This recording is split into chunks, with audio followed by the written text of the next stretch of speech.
So good afternoon, everybody, and welcome to the second edition of NICE Aarohana. We start this session off when we're talking about the importance of mentoring.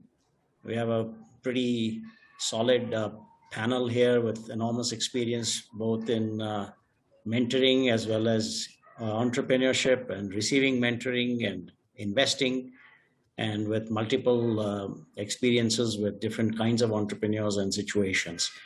And what we will do is, just before we start, as always, thank you all for making time on a Friday afternoon for this.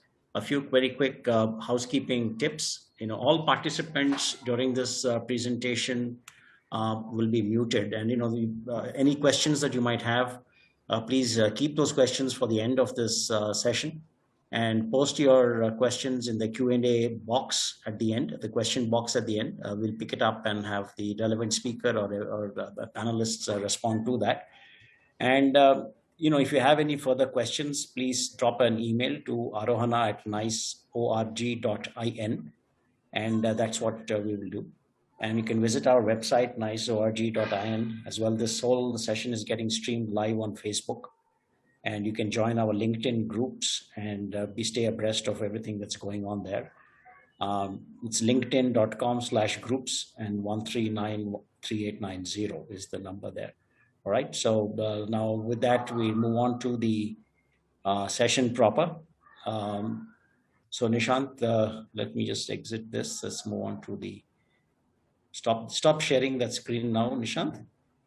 Yeah, thank you. So we have all the panelists here. So good afternoon, warm welcome once again to all of you. And today is the inaugural day also of the 32nd Olympics at Tokyo. And the inaugural session is starting at the same time as Aarohana. And, the Olympic motto is Citius, Altius, and Fortius, which is faster, higher, and stronger. And they've added a fourth term to that for this particular Olympics called Communis, which stands for together. So faster, stronger, higher, and together, which in many ways sums up the entire entrepreneurship, mentoring, and investing ecosystem as well. So it's kind of a fortuitous that we're kicking off at the same time. So without further ado, let me very quickly introduce the panelists to all of you.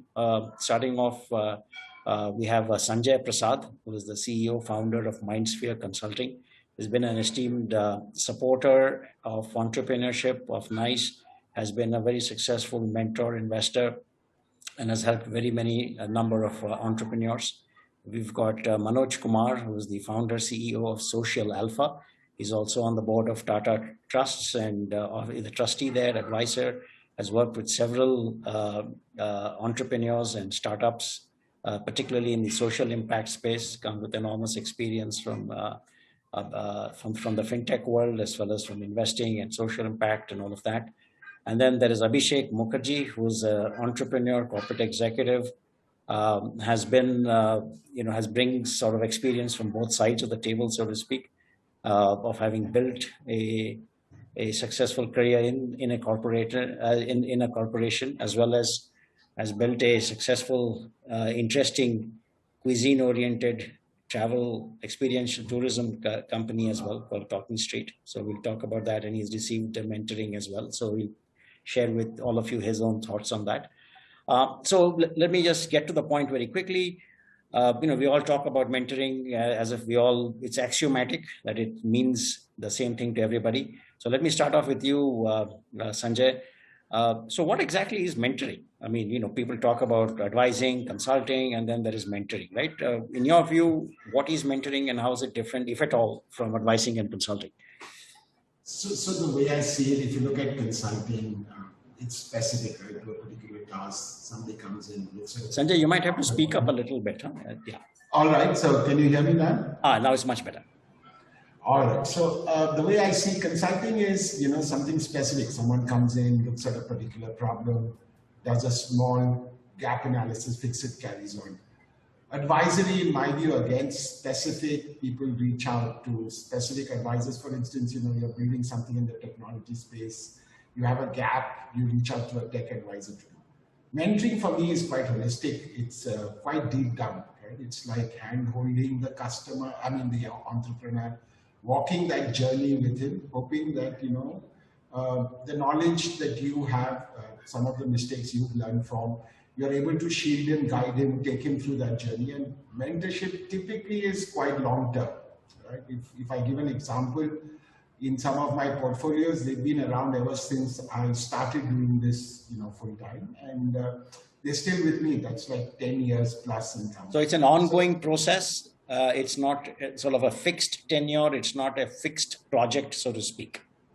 Absolutely. And you get involved in every facet, every aspect of the business, right? It's not just, I look at just one particular part and just help you there. That's more like advisory.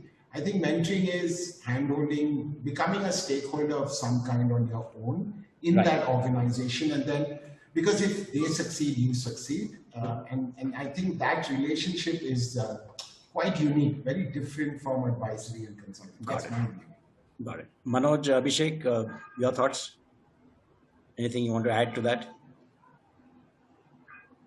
You guys are on mute. Just to add to what Sanjay said, advisory and consulting are businesses. Right? So you can build a business model around it. You have, right from McKinsey to Accenture, a range of companies that can provide you consulting. You have individuals, lawyers, and chartered accountants and marketing experts who can provide you advice. Mentoring is not a business, right? It does not have a business model. It is an individual's willingness to help, support, handhold, and guide and coach another individual in order for that person to achieve their dreams. And you get pleasure and satisfaction out of supporting someone do that. Right? Excellent. Mentoring is a slightly higher level of engagement, built on trust and built on, a mutual belief in each other, right? That I'm helping you in this journey, and if you are successful, I'll feel good about it. Right? Got it. No, I think that's an excellent distinction drawn by Manoj. Abhishek, anything to add or share with your points of view? Yeah, thank you, Sanjay. So I have been fortunate to be a mentee of both the Sanjays on this panel. And I think I completely agree with what Manoj is also saying and what Sanjay started off. This relationship is very unique. And for everyone on the call, I would like to highlight, whether you're an entrepreneur or not, you need a mentor in life. Even to build your career, you need a mentor. So mentor is someone who is far more holistic, not a transactional relationship. It is deeper, and we all need mentors, whether you're an entrepreneur, whether you're in the corporate world, whether you're in the social sector. It's very important to learn from both the success and the mistakes that other people who have been on your journey have made. Thanks. So now we've kind of got a broad context of what mentoring is and how it differs from advising, consulting. So I presume, in a sense, coaching versus mentoring would kind of be on the same continuum as mentoring, or do you think there's any specific distinction between, let's say, coaching and mentoring? Well, anyone can respond. Well, it depends, right? I mean, if you look at personal coaches, people who help executives or even founders or entrepreneurs, it may be more specific, driven towards looking at personality traits and writing, making sure some of those weaknesses become strengths. Right? Coaching, yes, I have felt also for an entrepreneur, somehow or the other, the professional and personal does get mixed. So at times, that coaching can turn into mentoring. If I look at mentoring, it's more towards the enterprise, looking at the entrepreneur's journey in that enterprise. Of course, from example, I tell you in a lot of sessions, entrepreneurs we don't end up talking about business. It's sometimes a personal thing that is going through that entrepreneur's mind that you're trying to resolve. Because if that stays at the back of the mind, then it sort of interferes. It impacts the business as well. Yes, it does. And so therefore, yes, I think most mentors turn out to be even, how do you call it, personal coaches to the founders or the entrepreneurs. I don't know if it works the reverse way, that a coach becoming a mentor. I have never been in that situation, so I won't be able to comment. But I feel most mentors also do a lot of coaching, Sanjay, right, in some form. I agree with you. I think there's a fair bit of overlap, but I think that the slight point of difference is that mentoring is more in relation to a business or an objective, that whereas coaching is development of one's personal traits and abilities, right? So that's the subtle difference there. Obviously, there's an overlap between the two. Moving on. Now, at what stage of your enterprise, at what stage of your venture should you be looking out for a mentor? It could be, or is it that you're in a particular situation and therefore you seek out mentoring? You're at a particular stage of your business. Just help us understand that.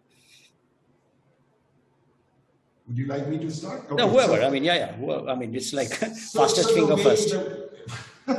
Okay, so the way I see it, it's in every phase, right? If I look at my portfolio, I've had people when it was just an ideation, had a great idea, but had no clue how to set up a business, forget scale and growth.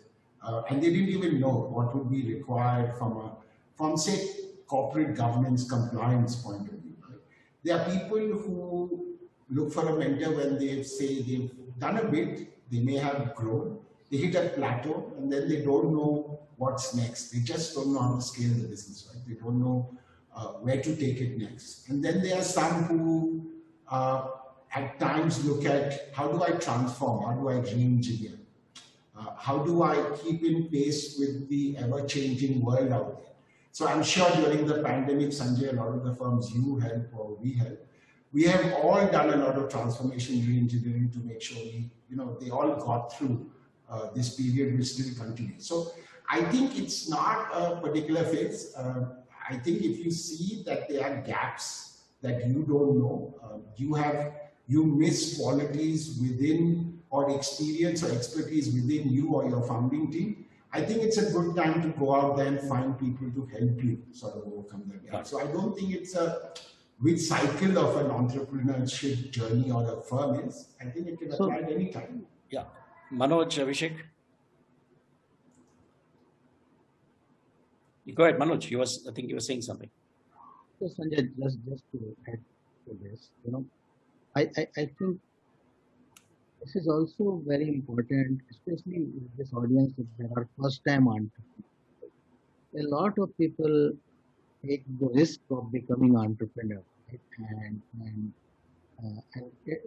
I personally think that every entrepreneur is actually a big social worker, because entrepreneurs take risk for the rest of the society to enjoy the benefits of the entrepreneur risk taking. For me, entrepreneurs are it's a great community of people who actually build our economy. And especially the first time entrepreneurs actually do not understand most of the time, unless they are coming from entrepreneurial background, the risk associated with it. And the journey is tough, right? So when we read in newspaper or digital media the success stories of unicorns, these are one out of a million events, right? So behind every successful unicorn, there are hundreds of thousands of failed enterprises, right? The stories which are covered in media are all about success, not about the failure. Right.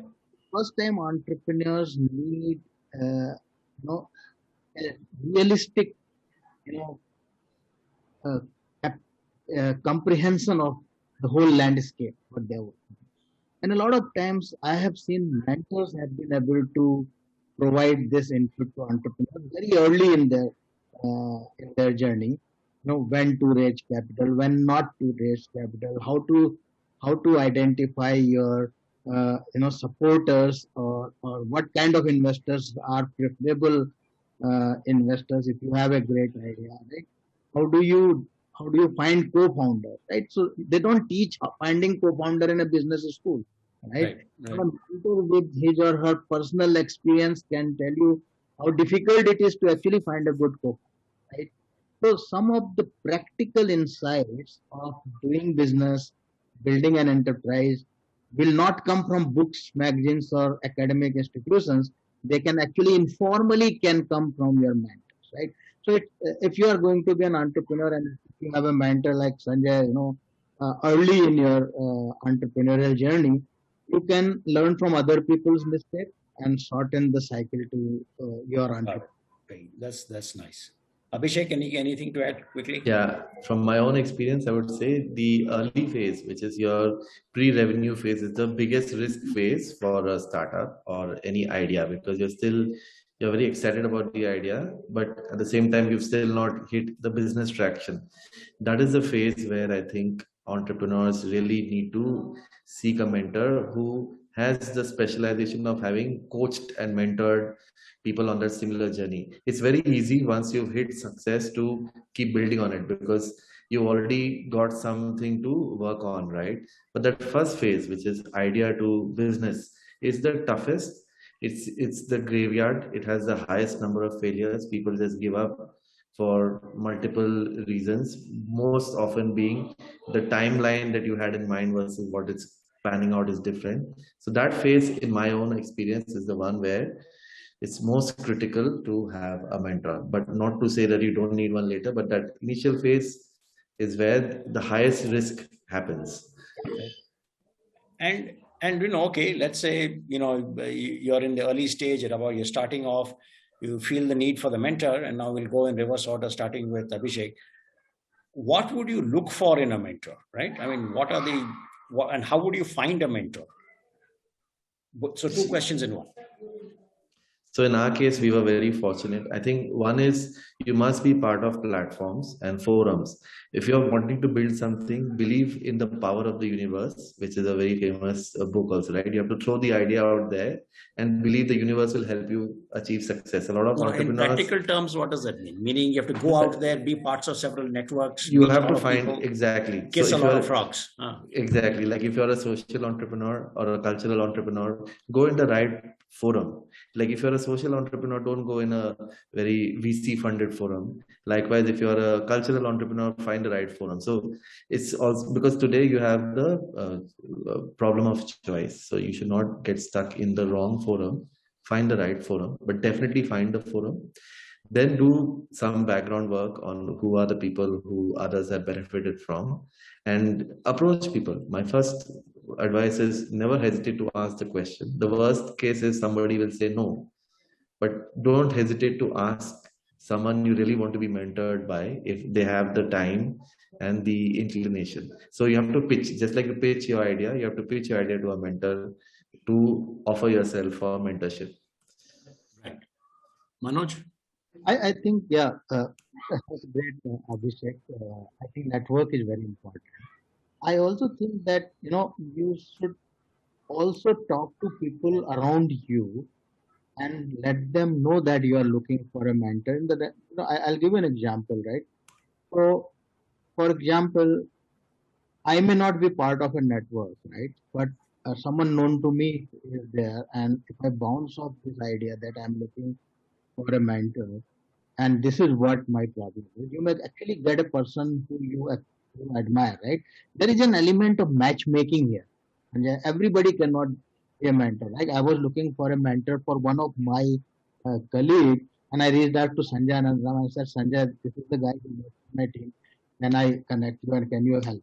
So there is an element of matchmaking. You have to find the right mentor also. So if you talk to your seniors or your, people in your network, not asking them, directly for mentoring you, but asking them, this is what I am looking for. Do you have someone? So always try to find a person who, it's like have the requirement in mind, have the persona in mind, right? Just don't randomly find a successful person that someone is successful and therefore that person can be your mentor. But there is an element of matchmaking, and after few conversations, agree for being a mentor or a mentee. It is not love at first sight. Sanjay, do you want to add to that about what should one look for? I agree with Manoj. Okay. I think yes, matchmaking is very critical. The other thing I've seen is, you need to sit down. The mentor and the proposed mentee or proposed mentor and mentee need to sit. And this is like not one meeting for a few minutes or an hour. I think you have to meet quite often. So, with most of my people that I mentor today, there have been 3, 4, 5 rounds of discussion. In the case of Abhishek, of course, it was where he came from in a forum. I just loved the idea. I'm a foodie by nature, and his startup was food, so I loved the idea. Sometimes there is an instant connect where, the idea and the mentor sort of gel. But I feel, yes, you must sit down, do 3, 4 conversations, because mentorship is, as Manoj mentioned earlier, it's a relationship which is built on trust, transparency. There's a lot of ethics involved. It's like a doctor-patient, lawyer kind of relationship where you have to open up your soul, not just what is on the top, right? And therefore, finding the right mentor, as Manoj said, not always the most successful person. It's the one you are most comfortable with, the one you gel with, the one you feel will hold your hand and guide you and take you through that journey. It's like a teacher, right? Finding the right teacher for this. And yes, there's no rocket science to it, Sanjay, I'm sure you know. Sometimes most of mine have come through word of mouth, as Manoj said, one of my people telling someone. And that's happened with all, some through forums, some have just found me on the internet and called me and spoken. So there's no golden rule, but yes, I think getting to know the mentor before you actually get into that relationship is very important. Got it. So when you said, if I were to very quickly sum up what you guys said, it boils down to getting to know each other very well. There's an element of trust. There's an element of openness and transparency. And you actually share your pain, your challenges, and what you believe are the obstacles to achieving your goals, right? And that kind of sets the foundation for the honest, open, transparent conversation, right? Now, moving on to the other side of this, right? In the sense that let's assume you found a mentor, you've gelled, the chemistry matches, you feel this person is the right person for you, etc. And then you sit down and you say, okay, great, let's kind of get into some association. How does one go about that? In other words, is there a set of outcomes that you talk about? Is there a set of compensation related matters you talk about? How do you go about making that happen? Let's start with Manoj and then Abhishek and then finally Sanjay. This is one area where I think different people will have different views. I personally think that you should keep it as informal as possible. Got it. Like coaching is very structured and very goal oriented, and therefore the coach relationship usually is whether it comes from sports, right? Yeah. And it's very structured, and you see the improvement in your game, and if you don't see, then you change the coach, right? Right. Mentoring is a longer term commitment, and if you keep it informal, it works. This is my personal view, that don't put mentoring like as an agreement between two parties, right? MOU or keep it as informal as possible, build the trust and open up over a period of time. And then in the process, you may agree to share, whatever is the upside, but it may be different for different relationships, right? So it's always good to start with informal and open agreement rather than a formal and structured. Got it. Okay. Abhishek? I would say there's no one size fits all. It depends. Like, it's also a good idea to formalize sometimes, right? Because there's skin in the game on both sides. Like, the mentor also knows there's something that his time and effort is going to give as return. Right now, how do you do that compensation? It's all down to, there are many formulas. If you are still not revenue generating, you'll have to probably part with equity. If you're revenue generating, you can put it as some kind of fee. But my personal experience is good to formalize, unless you're looking for a more life coach kind of person who is more long term. But I think it's a good idea to formalize also. Sanjay?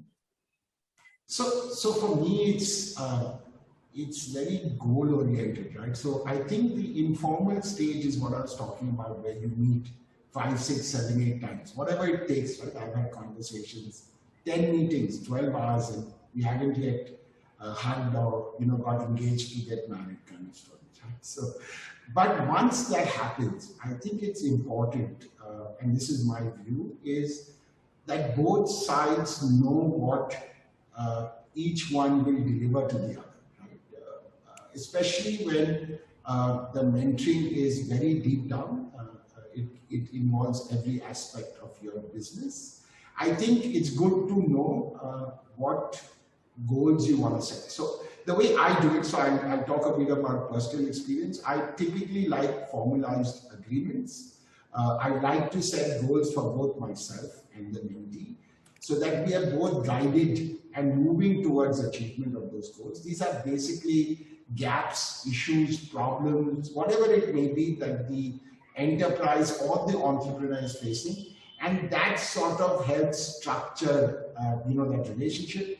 And then in the long term, once those gaps start resolving, then you start looking at long-term things like strategy, growth, transformation, reengineering, right? My view, except for the pro bono ones I do, Sanjay, as you know, with associations like yours, I typically don't do this free. And I have an idea behind this, right? Because free is free. Sometimes that advice is not valued. You may take just a rupee in compensation, it doesn't matter. It's like giving a pup, right? If you have a pet and they give a litter, I always tell people, take 1 rupee, don't give it free. Because free has no value worldwide, it's nothing to do with culture, right? So I always feel, and I think entrepreneurs should know, both sides have skin in the game. Unless and until there is a carrot or an incentive for both the mentor and the mentee, how will that, they both achieve, they both spend time. So for them both, there should be a risk and reward program. This is my view. It's a little different maybe from a lot of people, but hey, this is the way I think, Sanjay. Yeah. So like I said, there is no right answer. End of the day, it's essentially a meeting of minds of two individuals. Whatever they are comfortable with and whatever works for them, I guess is the right formula. Now, if as a mentor, right, what would you look for in a potential mentee before you say, you know what, this entrepreneur is somebody I want to work with? What are those 2-3 things you look for, and what are the red flags that you also would look for? And then you say, oh my God, this person I don't want to work with ever. What would those be? Should I go first? Yes, please. So for me, the first thing is commitment, right? There are a lot of entrepreneurs and people on listening to this show, don't get me wrong, but it's like a pastime, hobby entrepreneurship, right? They have something else, and the glamour something. Yeah, the glamour entrepreneurship, the side entrepreneur who's still working in a corporate is enamored by the whole entrepreneurship story. So those I stay away from, right? Because there's no commitment, right? For me, commitment means the hunger to succeed, and it should feed that human being's belly, right? It is what you live on. It's not something you do just as a part-time. So for me, that's one. Second is passion. Okay, how passionate, how much do they believe in that idea or it being so disruptive that it will change the future, right? So I think these two aspects are very, very critical to me. If I don't, and of course the idea itself, and you don't want, the idea itself needs to have some merit in it. I'm not saying every idea is a unicorn, as Manoj rightfully said, but the idea should have merit. You know that working with that entrepreneur at the end of, say, a life cycle. I'm working with one now, which has taken us 3 years, Sanjay. 3 years to go from a base idea to, closing a funding round to take them to the next level of growth. 3 years invested by all of us together in it, right? But the reason we invested because we know that idea in the long term is disruptive, it will add value, and therefore it will create value for the stakeholders involved. So these are my 3 things that I look at. And moving on to Manoj and Abhishek, what are the things that would be red flags that you would say, you know what, these are strict no-nos for me? No, that's just to add to Sanjay, because we all have limited bandwidth, right? So I kind of make sure that I don't have more than 1 or 2 mentees at any point of time, right? So that I can also do some justice with them. Yes. And I have this bias towards execution. So I actually don't care about the idea, right? I look at the execution capability of the person, and I slowly increase my engagement as I see better execution. So my mentees, they keep delighting me with better execution, and I keep not only spending. Okay, so they have to earn your trust by execution. And then I write check also. Then I invest also, right? So basically, increasing skin in the game, not just mentoring, then investing, and it has ended. It has happened in all the cases where I started helping entrepreneur and ended up becoming an investor. And then I have demonstrated skin in the game as they grow. If they lose money, I lose money. If they grow, I grow. So, but execution is something I really do. Otherwise, see what happens. You spend a lot of time advising people, and then you say they're not moving the needle. And your time is also important, and you don't want to waste your time, right? So I'm Correct. very, very particular about who I. Excellent. No, that's a very good point. That is the bias for action, a bias for execution is important for you. Abhishek, what would you say? So I would say from the other side, as a mentee, so again, look at the commitment that your mentor is willing to give, and there are many early signs, right? Is he canceling meetings that he had promised? Is he not meeting you that often as he had promised? Like those are obvious red flags. Then I mean, he might be intending to, but he's not just being able to find the time. And you should realize that and move on. Like sometimes timing is also very important. Like you are just not designed to, like just like this product market fit, and that needs timing. Your mentorship is not timed or designed to happen, so you should not feel bad about it. So those early signs are very important about time commitment. And then second is judge for yourself. Are you getting alignment on vision? So you have a certain vision for your idea. Is your mentor enabling you to go towards that vision, or is your mentor having a very conflicting vision, right? If that is happening, then you will not succeed in that relationship, because all the advice he is giving you will be conflicting to the vision you have. As an entrepreneur, you need to have a vision for your business. The mentor is supposed to enable you to get to that vision. If that alignment of vision is not happening, then again, even though the time is being given, the outcome will not be fruitful. So these two, I would say, the commitment of time and the alignment of vision. Understood. Okay. Now, typically, like we talked about, we use metaphors like, it's matchmaking, it is, meeting of minds. You have to have transparency, openness, discussion, etc., etc. So we'll start with you, Abhishek, and then have Sanjay Prasad last on this particular question. Clearly, there are going to be areas where there is a fair bit of disagreement, right? I mean, the mentor suggests something, and like Manoj said, a bias for action, something would have happened, not happened, and you would have suggested stuff, areas of improvement, focus, etc., and you find that things are not working. How do you deal with disagreements? How do you deal with, let's say, you talked about conflict as well, about the vision itself, right? How do you deal with these things? Is it, what's the kind of conversation you would have with a mentor? Yeah, it's not easy, clearly, but I think at the end of the day, the most important ingredient of success for a business is the founder's determination to want to succeed, right? Very few, like there are books that are like $1 Trillion Coach, where now people are really acknowledging the role of the coach and mentor and so on. But no business succeeded because of a coach. It only succeeded because of the execution, right? So it's very important. Yeah. So it's very important that you are determined as an entrepreneur about the execution milestones you want. If your mentor is making you stretch on that, that's great. He or she is actually asking you to prepone success.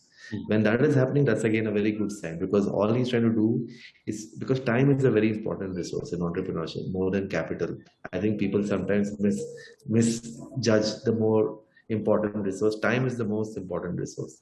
So if your mentor is pushing you to get towards something faster, that is not a conflict. That is actually something he's actually wanting you to push yourself. If the mentor is asking you to go towards the direction which is a pivot, right? Sometimes you just don't know, but you might have to pivot. You might have thought of a certain revenue idea or a certain go-to-market strategy which is not working. ask the mentor for specific examples that why do you think this pivot should happen? Those are the reasons of conflict, right?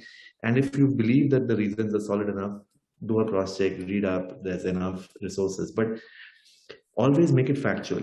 Like otherwise, personal traits will come into the relationship and that won't help.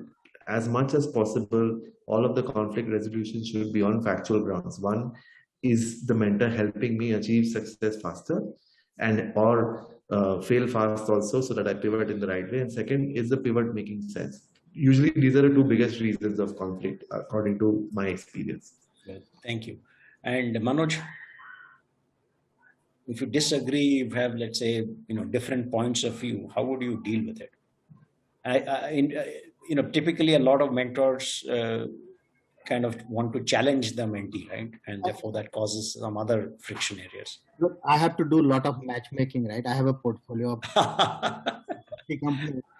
And when somebody asks me for finding a mentor and I do the matchmaking, initially, I'll give you an example, right? You find someone middle management, senior management from a large corporation to mentor a startup, right? So you have a 25-year-old startup founder and you have a 50-year-old mentor who has never been an entrepreneur, and you made that. You assume that, because the person is a great marketing and finance guy, head and show in a big company, will be a good mentor. Maybe you never know, right? Unless you try, you won't know. Right. You end up realizing that a person who runs a multi-million-dollar balance sheet is asking the mentee to give quarter-on-quarter numbers, and it becomes really difficult because people who have not been entrepreneurs, they don't understand how to build business from scratch.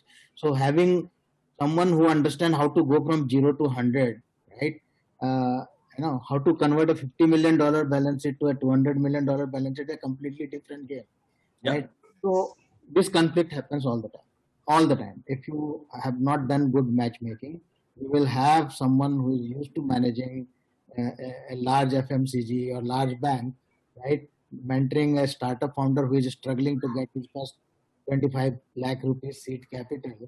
You will have that issue. And I've seen this conflict a lot of time. People say, I'm not enjoying talking to this guy, or even the mentee would say, sir, can you find someone else? So how would you deal with it? Do you recommend that you just speak to them and sort of break the association, or please check with the mentor whether they're comfortable having a mentee who is actually a startup entrepreneur. This is very important. And assess their willingness and also their openness, right? Because how you deal with the startup founders is not how you deal with their office. Mentoring your junior staff is entirely different than mentoring a startup founder. So once that gets established, then I try to bring them together. Sure. I failed in that, so I am very careful about it. No, I think it's a very good point. Sanjay? So the way I see it, a mentor is also your, how do I say, he's the one who's most critical of your action. He's your greatest critique. Plus, he's also your advocate. Okay, when the two of you back something together, he will go to the moon and back to make sure it happens, right, along with you. But he's also your biggest critique, and the reason is, and I say this because I work with so many young entrepreneurs first time. There's a lot of noise sometimes, and sometimes a mentor sort of removes the noise and creates a symphony, if I may say. They're young minds, some great, brilliant ideas, but there's so many ideas around that idea that until you clear up that noise, the gem doesn't really shine. And this is the reason why I love doing, the gap and goal setting. Right? It sort of moves away from some of these conflicts that may exist. Right? Like Manoj said rightfully, for a young entrepreneur starting off, he's getting his first 10 customers are important. It may not be so important as creating a quarterly financial report that he could present to, say, some external board members. For him, how can you handhold him to present his products so he actually signs those 10 customers and then moves to picking up? So I think mentors are, I would say, the best sounding board you can have. They are the best people to come and sound off anything. And I think any conflict in this relationship, and there are conflicts, you should, both mentor and mentee should agree to disagree. If you don't, then hey, then it's not a relationship you should want to be in. If it's yes, yes on both sides, it's never going to work. And let me tell you, and I will say this very openly, even Abhishek is there, mentors learn as much from their mentees as mentees learn from their mentors. I have learned so much in my career from mentees. It's unreal. And therefore, we both have to agree to disagree. There will be conflict.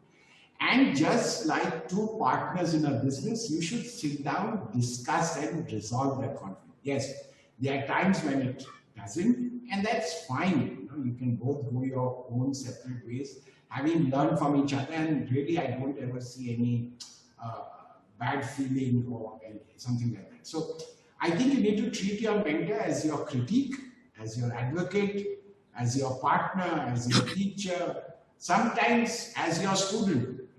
We learn a lot sometimes from our mentees. So I think that, as you said, as we all said in the beginning, that relationship takes time to build. And that's why I said mentorship is long term. You start at something and you end somewhere else. But it's long term typically. Got it. Thanks a lot. There's, a couple of questions, that have come in, and let me just read out one which kind of flows in with this.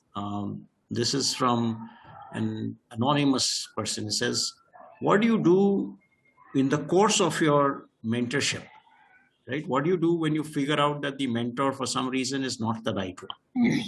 In the middle of the process that you're undergoing, right? What do you do at that stage? Do you kind of back off? Do you have a conversation with the person? What do you do? Or you go and find somebody else? Manoj? You remember, in my trading days, we used to have a concept called a stop loss.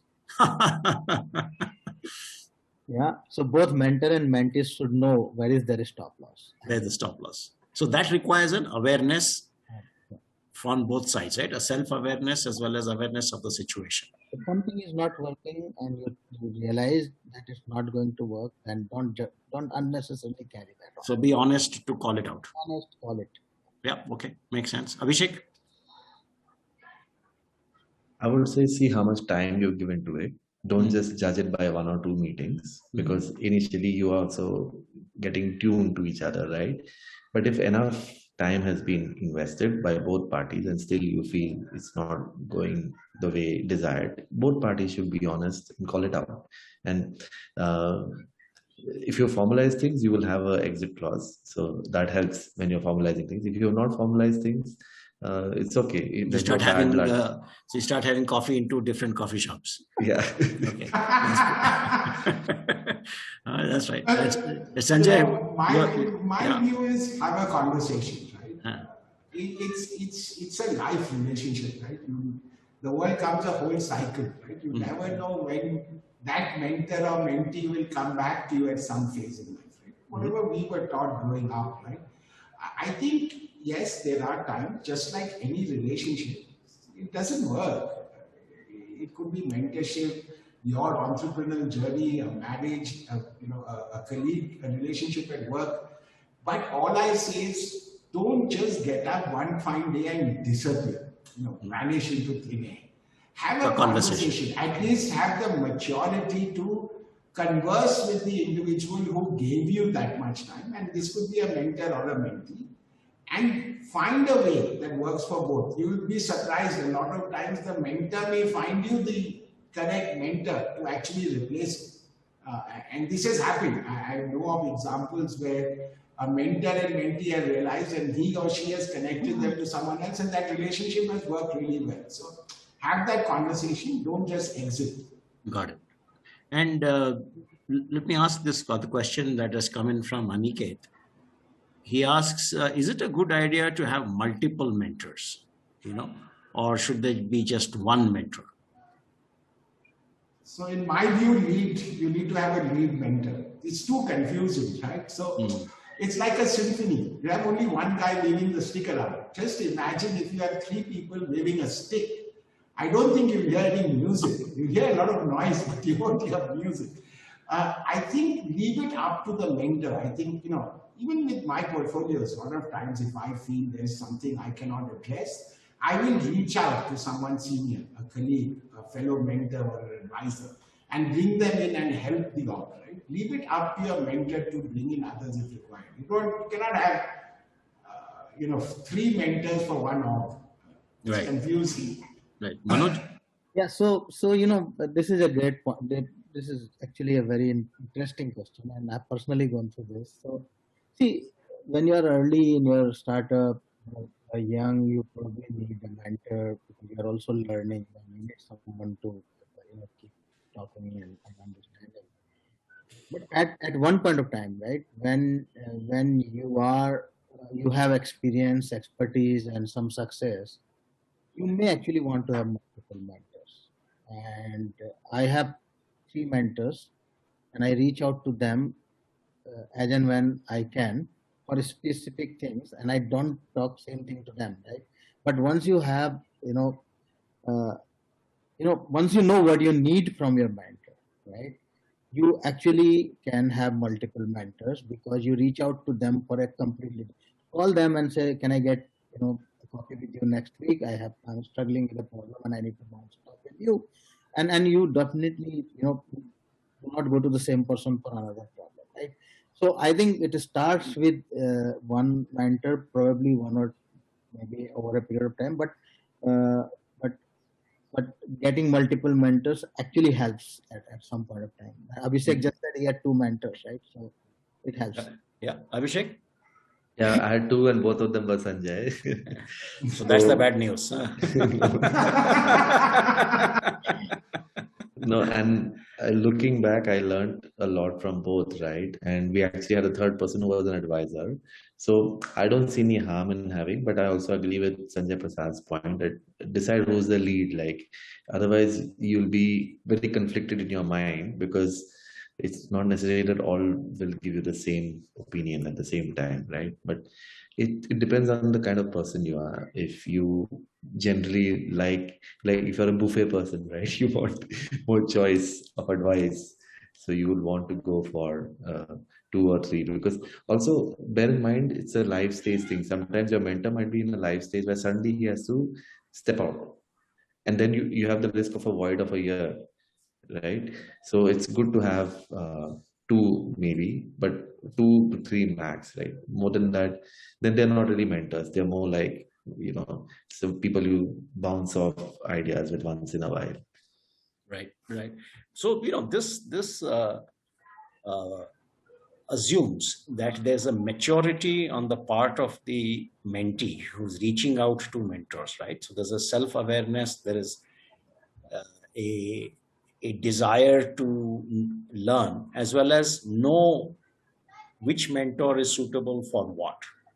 So it requires that kind of maturity of mind to be able to manage all of this, because there could be mentors who give you conflicting inputs based on their own assessment of the situation, of you, of the company, etc., etc. But end of the day, the decision that you take is that of the entrepreneur.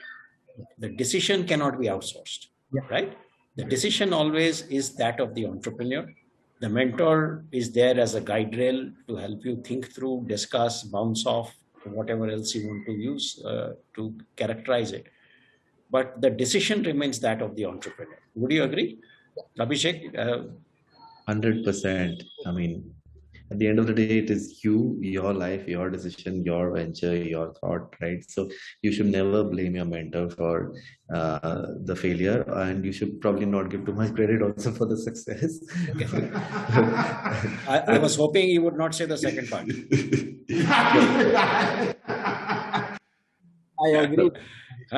And the one question has come in. Let me just phrase that again from Anonymous. It says, when you have multiple mentors, do you let them know about each other, or you kind of treat it like one of those closed private affairs where either party doesn't know about the existence of the other? No, I don't think that's the right thing to do. The Be biggest, transparent. you have to be, anything you do in these relationships, the more transparency is the better. In fact, if you hire someone new and senior, you should get that person to interact with your mentor before you go ahead and do that, right? Like these are very important decisions you're taking. Yeah. So that shows trust.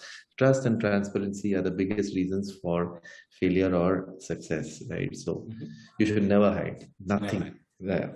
So if I may add, Sanjay, right? Yes, I've please. seen in when you have multiple, they may be more advisory, right? A specific aspect of your business that needs, like Manoj mentioned, he brought in someone for one of his portfolios, 25 years of experience running an FMCG firm, for instance. Right? Now, they may be very specific when it comes to a specific part of the journey that you're looking for. And I think in all relationships, I mean, even with Abhishek or with all, wherever there are other advisors, I think a lot of times, unknowing to the mentee, we actually catch up and have a coffee and chit chat. So it's very open, it's very transparent, because everyone involved in that journey, from the entrepreneur to his senior management team, to advisors, to mentors, everyone, right? I think it has to be very open. I mean, in all the ones that I am with, I know all the others who help them for whatever it may be, however small or big. And I think that's important, because then, otherwise, if you hide this, why would you hide it? It doesn't really matter. It's not that your mentor is going to feel bad that, hey, for this particular tech part, I reached out to X or Y or Z. Right. Like you said, it's a mature relationship. And like a lot of times, I have told actually my mentees, hey, why don't you connect with A or B or C for this aspect, right? So, because it makes more sense. So it's an interesting set of attributes, right? One is that, like you said, it's open, transparent. There has to be a chemistry match. There also has to be no ego in that, you because you're a mentor, you don't have this halo around your head and you think you know it all. And the mentee says something that is contradictory to your own suggestions, you must not take it personally, right? So there is that element as well. And then, when you talk to the mentee, you're not talking down to somebody, you are talking to somebody, right? Mm-hmm. So there are a bunch of these attributes as well that I thought are very important because particularly this is a relationship, like you said, A, it's long-term, B, it's open and transparent, C, it is depending upon the chemistry and how open each party is with their genuine problems, right? I mean, I could be having a personal issue. For example, there are situations where there's a conflict in the team, right? Between the founders, there's a conflict, or one of your key employees has quit and you've got a very important customer deliverable to do, or you were supposed to meet an order and the shipment, there is a big problem. So all kinds of issues, right? So dealing with all of these is really the challenge that a mentor can help you address, primarily in your mind, and thereafter in the actual execution or problem solving, right? Because how you address it without panicking, without collapsing, without having a heart attack is the important piece of it, right? And I think we talked about it as being different from the advisory or the consulting piece in that sense. Yeah.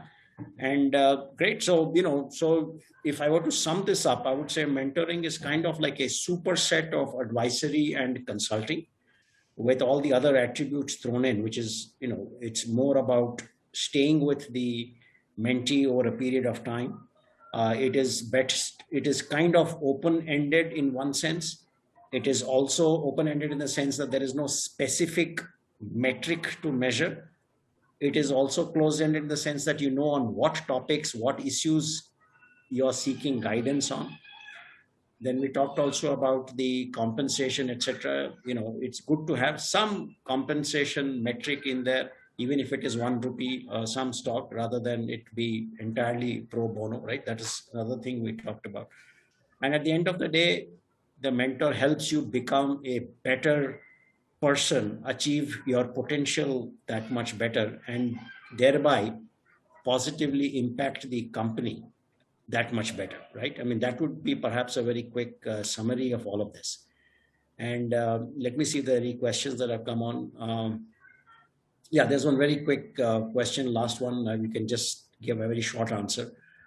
This again has come in anonymous. Question is, in your experience, is mentoring more effective when it is paid versus when it is unpaid? Quick answer. I mean, what would you say? So for me, paid, unpaid is not the point. Is immaterial. It's neutral. It depends on the individuals. Like, okay. Yes, I think once the mentor is committed, as Manoj said, go with it.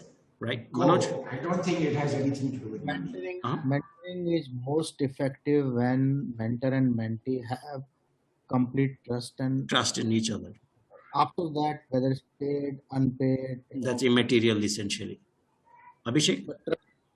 Completely agree. Completely agree. You know, there's an old saying in the startup venture business, right?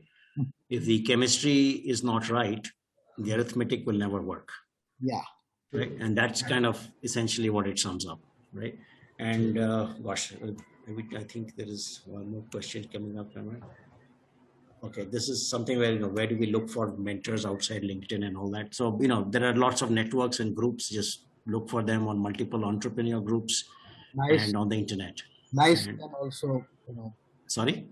You have started Nice, Sanjay. I think. Nice as well, of course. Yeah. So multiple organizations, all of it. So, you know, I think we are at the end of our time. So let me very quickly and gratefully thank all three of you who have taken time out to be here on this Friday afternoon. Thank you very much, Manoj. Thanks, Sanjay. Thanks, Abhishek. Very, very grateful to all of you for taking your time out. Much appreciated. And thank you all to the audience as well for participating in this. I hope it was of use to all those of you who are listening in on the importance of mentoring. Thank you very much. Thank you. Thanks a lot. Thank you. Thank you very much. Take care. Thank you.